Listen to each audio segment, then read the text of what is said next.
Well, hi there, this is Dave. Hey, let's dive right into a couple of strange ones in our context view over on the right-hand side inside the box. Now, this is an unnatural pear. Look in the back there, there's a flawless wedge. It's got perfectly radius surfaces. It suggests that maybe it was once part of a circular tower. Look at the 690-degree angles, the perfect wedge of the side showing meticulous work by a master stone mason.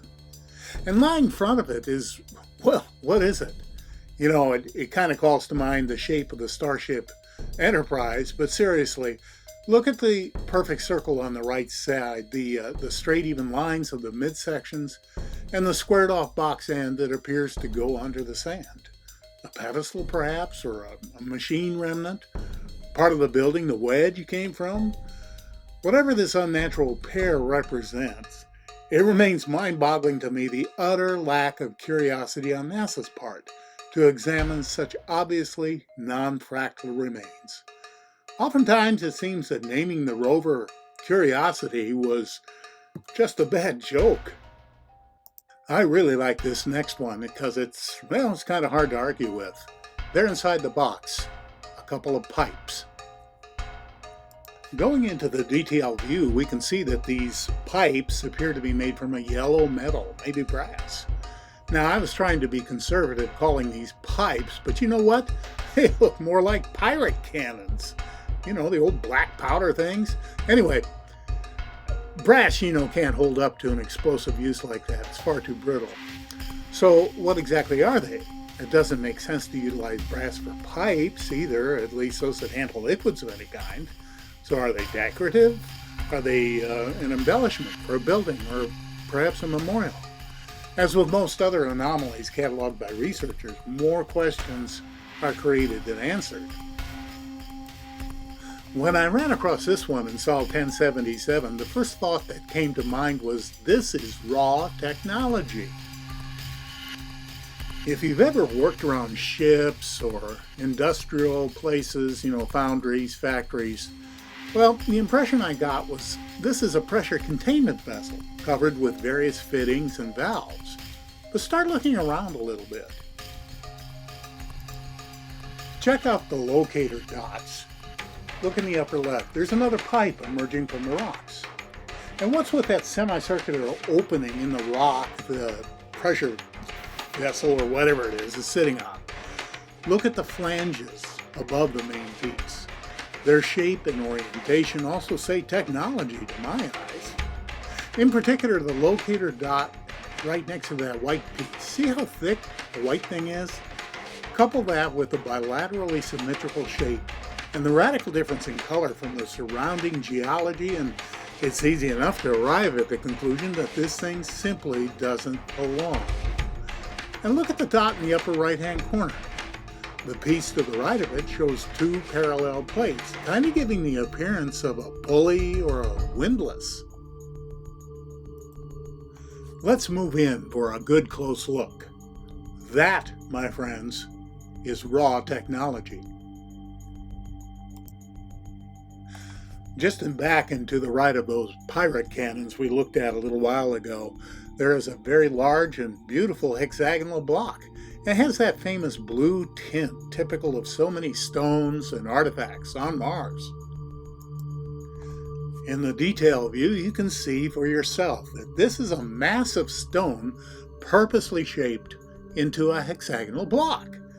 The edges are carefully and evenly beveled, and the block shows significant battering as it no doubt tumbled into its present position. The shaded side shows a central disc in bas-relief, indicated by the white arrow. Was this button a sort of centering device locking pillar segments together?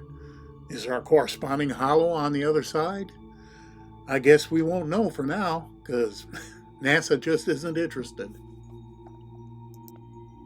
If you're not already familiar with the term redoubt, this is a temporary or supplementary fortification, and is typically square or polygonal, and it doesn't have flanking defenses. It's utilized as a stronghold for soldiers in both defensive and offensive encounters.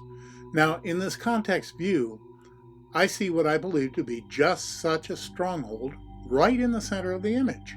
And what caught my eye is the sunlight reflecting off the round portion, which looks a lot like a tank turret. Moving into the detailed view, this thing looks even more like a tank. I mean, what could be treads? They're in the proper position. And look closely at the turret. You can see what looks like a gun barrel angling about 45 degrees to the viewer's right. Now, to the immediate right of the so-called tank are what appear to be steps. But you know what? They bear a striking resemblance to a gun emplacement of the type used with cannon or heavy artillery. And what seems to be a trench lined with protective revetments along the upper perimeter stretches out to the right. So is this actually a fortified area? The turret shows no clear signs of erosion or rust or battle damage, and indeed, the sunlight reflects evenly off its smooth surface. If this is all just a trick of light and shadow, it's a dandy.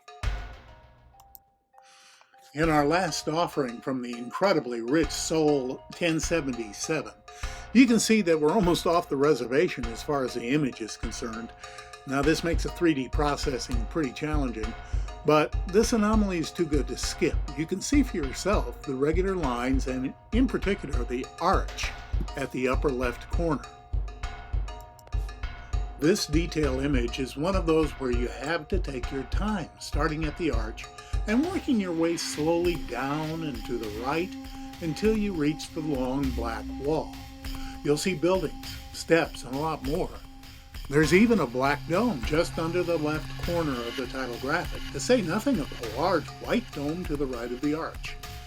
Now bear in mind that this area is a considerable distance away from Curiosity's cameras, maybe about 2 miles. So this is a sizable settlement, if that's what it is. If it's uninhabited, one can only imagine the rich treasure trove of artifacts this site contains. If it is inhabited, that's a whole different matter. Hey, thanks for stopping by and having a look today. There is a whole lot more to come. If you liked what you saw, please consider subscribing. And in the meantime, this is your buddy Dave over at MarsX3D. Be well.